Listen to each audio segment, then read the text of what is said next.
Hi, excuse me, sir. Excuse me, sir. I'm trying to get some money for my baby. Could you help me out? Hi, excuse me, sir. Yeah. I'm so sorry to bother you. I'm trying to get some food for my baby. Do you think you can help me out? Anything would help right now, honestly. It's so hot right now. My baby's hungry. Anything, honestly. Even $1 would help, man. That's $3, bro. That's all I got. You have $3? Yeah. And you want to help me with that? Yeah. Are you sure? Yeah. Oh my God, you are such a great man. God bless you. Do you mind if I sit with you for a second? Like, do you mind sitting with me? Sure. What made you want to help me? Like, I honestly was asking so many people walking by and nobody wanted to help me. Why are you so different? You have a baby.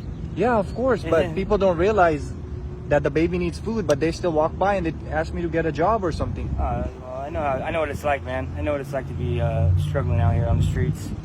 When you say you know how it is struggling on the streets, how do you know? I live on the streets. No way. Yeah. I thought you were just walking by, like, you know. And again, nothing against you. You look nice, clean, and everything. So how did you become homeless? Man, that's a long story. And how long have you been out here? I've been out here on and off for like 10 years with like a couple gap years. 10 years. Yeah.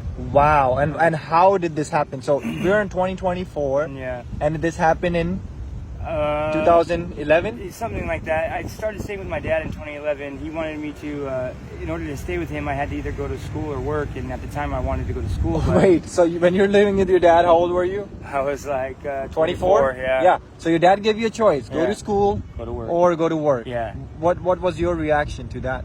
I was okay with it until he told me the reasoning behind me going to school was that he wanted me to give him my financial aid for rent and stuff Wait, like that. your dad was trying to get your financial aid money? Yeah. No way. Yeah. That sounds so crazy. Yeah. Okay, and then what happened?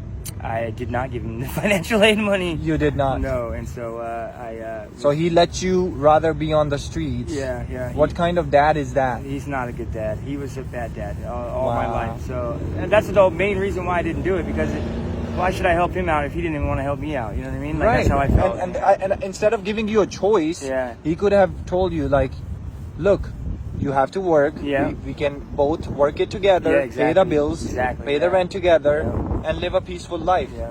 Instead of saying you have a choice, Yeah. work or go to school. Yeah. That doesn't make sense Yeah, to me. Yeah, me neither.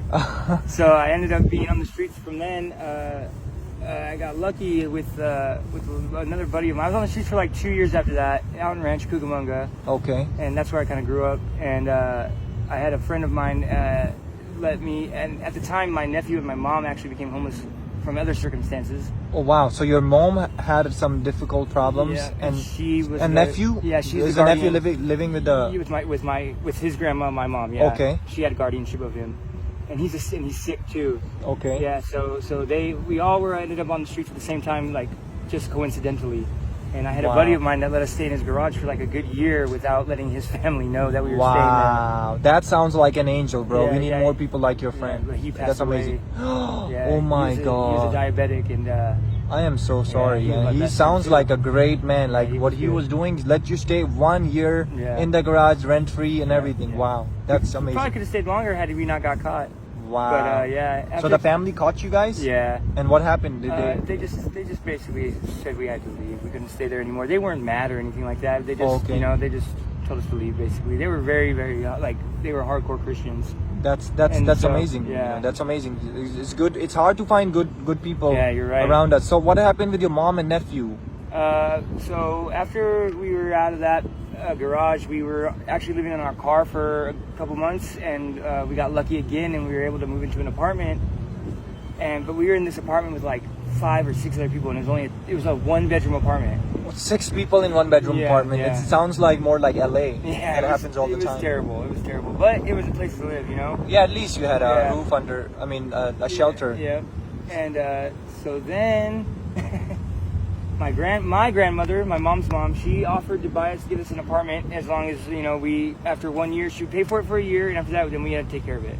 So, like a rent free for 1 year, Yes. she paid out of pocket Yes. for the whole year. Yeah. So during And- that year, Okay. we were living there, everything was fine, and I ended up getting arrested for the very first time for drugs. Oh, I am. Damn.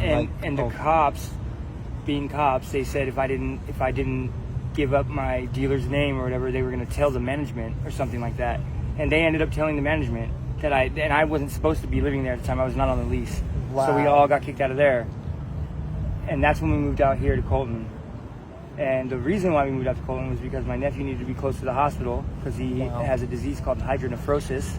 It's a kidney disease that he needs a kidney transplant. He's on the transplant list right now. Oh my God, I'm so sorry what he's going through right now. Yeah. I just pray and wish that no one have to go through what he's going through right now. He's gone through a lot being such a young kid. How old is he now? He just turned 18 actually. So what happened with after his kidney? Did he get the kidney transplant? Not yet.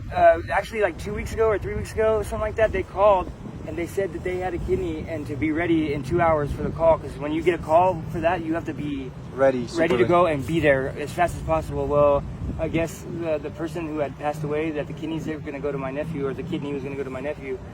They didn't know if they were viable yet in terms of like, because I guess the girl died in a car crash. And so they had to see the organs before they could do it if they were going to be good enough, and they turned out to not be good enough. So they had to cancel. Like they said, right. it wasn't good. It's like, not going to suit the body. Next time, next person. Yeah. So he's still on the list. Yeah, and he just went through something too where. So where is your nephew and the mom living? Are they still on the street? No, they're in a place right now, right up the street here in on Ritchie Canyon Road, just like a mile or two away from the hospital. Oh, okay. So close to the hospital. I was staying there too, but me and my mom just.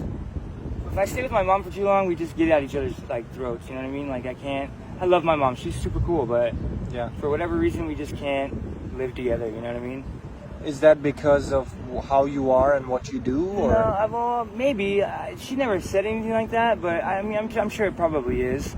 Like, I'm sure she doesn't want to see me on the drugs or whatever. And I try not to be high or anything around them, especially around my nephew. But No, you're right. You're making the right decision, not being around them, because he's already going through a lot. You being around them, doing all that stuff. It's nice. It's gonna not be good for them, right. you know. But what is he gonna see? Like what I'm going through right now, he's already in pain, and you're gonna give him more pain. Right. You know, seeing you like that. And he's not stupid. He knows what's going on. He knows what's up. Right. But I mean, like I said, I try not to show him that side of me. But so I ended up leaving there, and I've just been out here ever since. I'm so sorry, man, what you're going through, and everything that's happening in your life. But let me be honest with you. This was actually a social experiment, right? I didn't need the money for the baby. So what I want you to do is come around here.